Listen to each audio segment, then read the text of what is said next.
Hello students, welcome to Winning Coast online classes. आज हम करने वाले political science chapter number 3, topic हमारा 9/11। सबसे पहले हम समझेंगे कि इस जो टेररिस्ट अटैक को 9/11 क्यों कहा गया, आखिर इस अटैक के पीछे कौन सा टेररिस्ट ग्रुप है, कौन इसके पीछे मास्टरमाइंड है और अमेरिका ने इतने बड़े अटैक का किस तरह से मुंह तोड़ जवाब दिया। सबसे पहले मैं आपको बता दूं, ये 9/11 जो ये डेट है ये अमेरिका के लिए भी बहुत इंपॉर्टेंट डेट है, क्योंकि अमेरिका के हिस्ट्री में इतना बड़ा टेररिस्ट अटैक उसकी ज़मीन पे आज से कभी भी नहीं हुआ था। और इसका जो नाम है 9/11 इसीलिए पड़ा क्योंकि अमेरिका में जो डेट लिखने का जो कल्चर है वो इंडियन कल्चर से बिल्कुल ऑपोजिट है। हमारे यहाँ पे डेट लिखने के लिए तरीका क्या कि पहले डेट और फिर मंथ लिखा जाता है, लेकिन अमेरिका में जो डेट लिखने का तरीका कुछ अलग है। वहाँ पे पहले मंथ और फिर डेट को लिखा जाता है। ये जो टेररिस्ट अटैक हुआ था वो 11 सितंबर 2001 में हुआ था। तो सितंबर क्या है, मंथ, 9 मंथ होता है, तो 9 पहले आता है क्योंकि वहाँ पे मंथ पहले लिखने का कल्चर है। और डेट क्या है, 11। इसीलिए इस इंसिडेंट को, इस अटैक को, टेररिस्ट अटैक को 9/11 का नाम दिया गया है। अब दूसरी बात हमें जानना है कि आखिर इस टेररिस्ट अटैक के पीछे कौन से टेररिस्ट ग्रुप का हाथ है और किसने इसको लीड किया था और कौन इसके पीछे मास्टरमाइंड था। सबसे पहले मैं बता दूं, इस टेररिस्ट ग्रुप का नाम था अल-कायदा और इसको लीड किया था ओसामा बिन लादेन ने। इस पूरे जो टेररिस्ट अटैक था किस तरह से, मतलब एक एक जो स्टेप थे, एक एक जो प्लानिंग थी, वो ओसामा बिन लादेन के दिमाग का गेम था। और अमेरिका ने इस इतने बड़े टेररिस्ट अटैक का किस तरह से मुंह तोड़ जवाब दिया, ये सारी चीजें हम इस वीडियो में समझने वाले हैं। तो सबसे पहले मैं आपको बता दूं, इस अटैक को पीछे ओसामा बिन लादेन का हाथ था।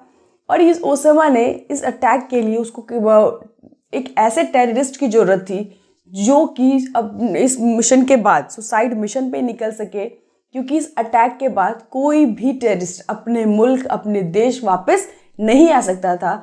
इसके लिए उसको स्पेशल टेररिस्ट की जरूरत थी जो कि उसने विश्व के अलग अलग देश में घूमकर उसने इकट्ठा किए।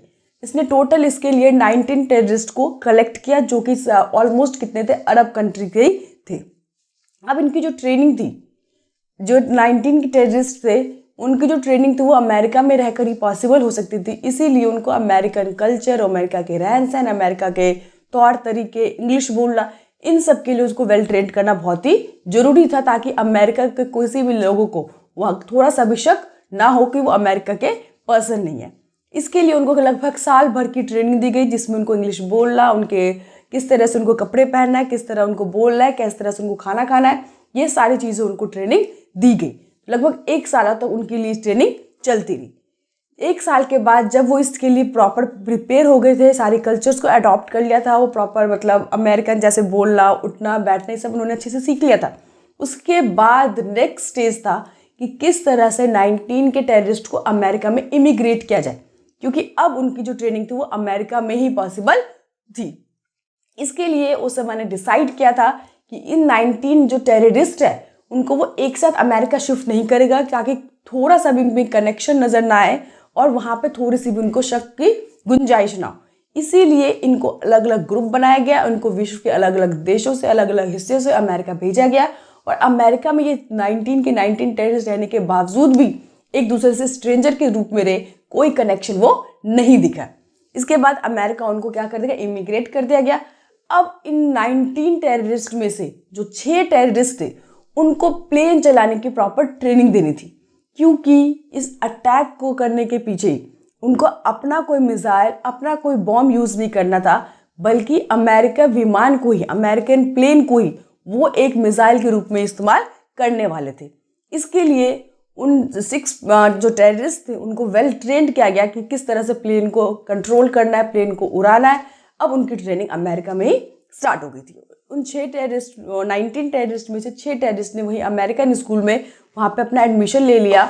और 6 के 6 टेररिस्ट एक दूसरे से कोई कनेक्शन, कोई मतलब स्ट्रेंजर की तरह आपस में ट्रेनिंग लेते रहे। उनकी ट्रेनिंग लगभग 6 महीने तक वहाँ पे चलती रही और तब तक वो अमेरिका के हर एक मतलब मैप से, नक्शे से पूरी तरह से और ज़्यादा फेमिलियर होते गए। अब 6 महीने की ट्रेनिंग के बाद आखिर वो दिन आ ही गया जिसका इंतजार ओसामा बिन लादेन को बरसों से था, जिसकी प्लानिंग वो 1998 से कर रहा था। अब जो भी 19 टेररिस्ट ने इकट्ठे किए थे उनके जो प्लानिंग का, ट्रेनिंग का सारे स्टेप्स क्या हो चुके थे, कंप्लीट हो चुके थे। अब जो दिन था जिसका इंतजार ओसामा कई सालों से, बरसों से कर रहा था, आखिर वो दिन अब आ ही गया। दिन 11 सितंबर ईयर 2001 सुबह के 7:15 बजे थे। जैसे ही अमेरिका की पहली कमर्शियल प्लेन टेक ऑफ हुई, इन 19 टेररिस्ट ने टोटल 4 ग्रुप में अपने आप को डिवाइड कर लिया था। 5, 5, 5 और 4 का ग्रुप बना लिया था। अब पहले प्लेन में 5 टेररिस्ट क्या हो गए, उसमें सवार हो गए और प्लेन जो 7:16 पे पहली प्लेन टेक ऑफ हुई उसमें वो चले गए और कुछ ही मिनटों के बाद उन्होंने प्लेन को क्या कर लिया, हाईजैक कर लिया।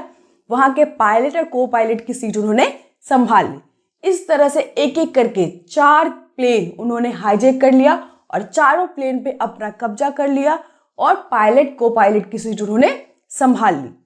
अब इस 4 प्लेन का जो टारगेट था वो अमेरिका के 4 बहुत बड़े इंपॉर्टेंट बिल्डिंग को हिट करना था, उनसे टकराना था। पहली जो इंपॉर्टेंट बिल्डिंग थी WTC वर्ल्ड ट्रेड सेंटर का नॉर्थ टावर। दूसरा टारगेट था इस प्लेन का WTC के साउथ टावर जो कि न्यूयॉर्क में सिचुएटेड है।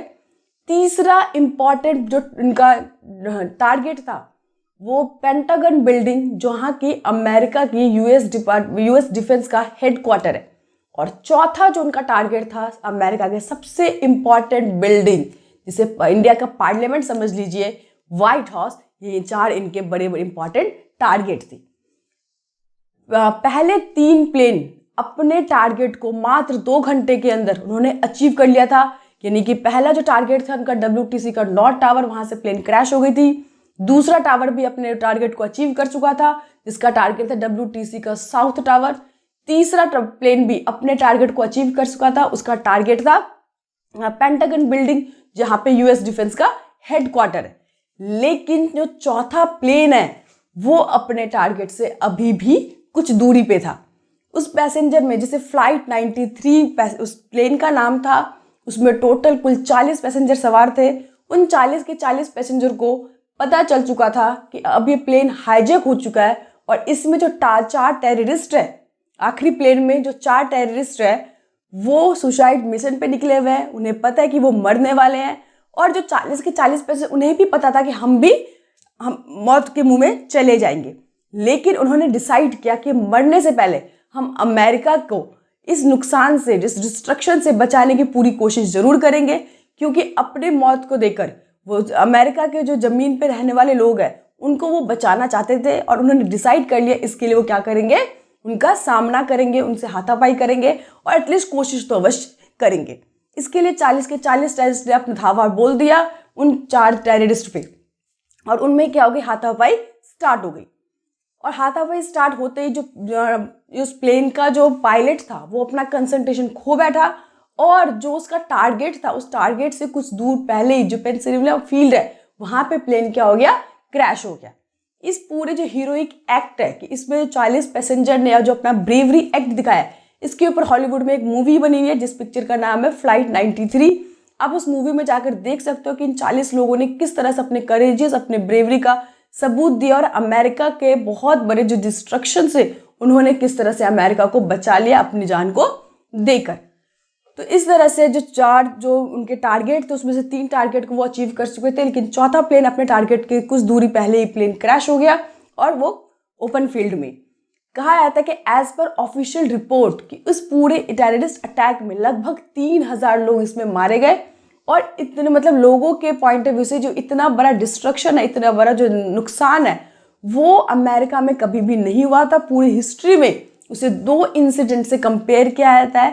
पहला ब्रिटिश बर्निंग ऑफ वॉशिंगटन और दूसरा Japanese attack on Pearl Harbor. यानी कि इतना बड़ा डिस्ट्रक्शन इससे पहले इन 2 अटैक में हुए थे। लेकिन इतने बड़े अटैक के क्या अमेरिका, जो कि विश्व की महाशक्ति है, जिसका पूरे विश्व में हेजेमनी है, क्या वो चुप रहेगा? क्या वो इस अटैक के लिए क्या जवाब देगा? तो उस टाइम 2001 में जो प्रेसिडेंट थे वो जॉर्ज डब्ल्यू बुश थे, जो ex president George HW Bush के बेटे। और मैंने बताया था आपको कि अमेरिका में 2 मेन पॉलिटिकल पार्टीज है, रिपब्लिकन डेमोक्रेटिक पार्टी। तो ये जो जॉर्ज डब्ल्यू बुश थे वो रिपब्लिकन पार्टी के नेता थे। उन्होंने इस टेररिस्ट अटैक के खिलाफ एक ऑपरेशन लॉन्च किया था। इस ऑपरेशन का नाम दिया गया ऑपरेशन एंड्यूरिंग फ्रीडम।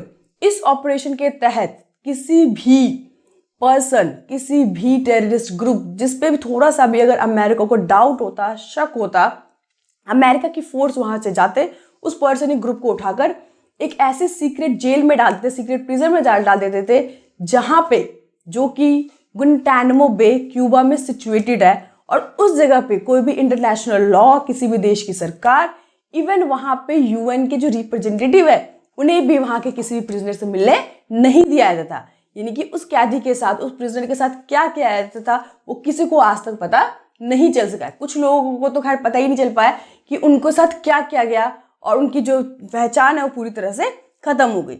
इतना हार्ड स्टेप, इतना स्ट्रिक्ट स्टेप अमेरिका ने इसीलिए उठाया था ताकि दोबारा कोई भी टेररिस्ट या टेररिस्ट ग्रुप इस तरह के टेररिस्ट अटैक को अमेरिका में करने की हिम्मत या सोच भी ना सके। और ये जरूरी भी था क्योंकि टेररिज्म को प्रमोट करना, टेररिस्ट को प्रमोट करना कोई भी देश नहीं चाहेगा, चाहे वो अमेरिका हो, चाहे वो कोई भी देश हो। टेररिस्ट अपने आप में बहुत ही घिनौना और बहुत ही मतलब कहते थे कि एक तरह से कभी भी इस चीज़ को प्रमोशन नहीं करना चाहिए। अब जो टेररिस्ट इस इंसिडेंट के बाद, इस अटैक के बाद अमेरिका के सिटीजन, अमेरिका के लोगों में एक आतंक, डर देखना चाहते थे, लेकिन अमेरिका के इस ऑपरेशन से हुआ क्या उल्टा। इस ऑपरेशन से अमेरिका के जो नुकसान हुआ वो तो हुआ ही हुआ, लेकिन अब जितने भी टेररिस्ट ग्रुप थे उनके दिल में अमेरिका के लिए डर था। अब वो मतलब एक तरह से पूरी तरह से आतंकित थे अमेरिका के इस जवाब से। तो इस तरह से हम कह सकते हैं कि अमेरिका का नुकसान तो हुआ, लेकिन अमेरिका ने अपने हेजेमनी यानी कि जो वर्ल्ड पावर है, विश्व की महाशक्ति है, उसका जवाब उसने किस तरह से आतंकवादियों को दिया। तो ये हमारा टॉपिक था जिसको हमने 9/11 इंसिडेंट के नाम से जानते हैं। हिस्ट्री में ये अपने आप में बहुत ही इंपॉर्टेंट डेट रखता है क्योंकि ये टेररिस्ट अटैक का सबसे बड़ा एग्जाम्पल है। और बाकी की वीडियो के लिए आप मेरे नेक्स्ट वीडियो को जा सकते हैं, जो भी इंपॉर्टेंट टॉपिक चैप्टर के रह गए उसके लिए मैंने आगे वीडियो बना रखी है, वहाँ पे जाके इसे क्लिक कर सकते हैं। ठीक है, तो अगर आपको मेरी वीडियो पसंद आए तो प्लीज़ से लाइक कीजिए, सब्सक्राइब कीजिए और उन लोगों के साथ भी शेयर कीजिए ताकि वो इजी लैंग्वेज में इसको पढ़ सके, समझ सके और क्वेश्चन को आंसर दे सके। Thank you.